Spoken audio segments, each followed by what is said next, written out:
اور ابراہیم بولے کہ میں اپنے پروردگار کی طرف جانے والا ہوں، وہ مجھے راستہ دکھائے گا۔ اے پروردگار، مجھے اولاد عطا فرما جو سعادت مندوں میں سے ہو۔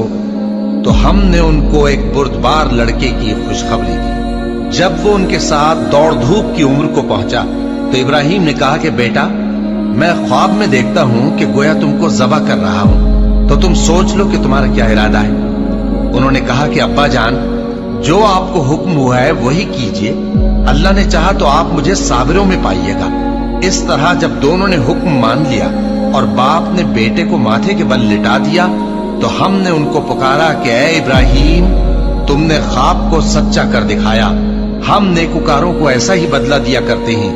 بلا شبہ یہ کھلی آزمائش تھی، اور ہم نے قربانی کی ایک بڑے جانور سے ان کا یعنی اسماعیل کا فدیہ دیا، اور پیچھے آنے والوں میں ہم نے ابراہیم کا ذکر خیر باقی رکھا کہ ابراہیم پر سلام ہو، نیکوکاروں کو ہم ایسا ہی بدلہ دیا کرتے ہیں۔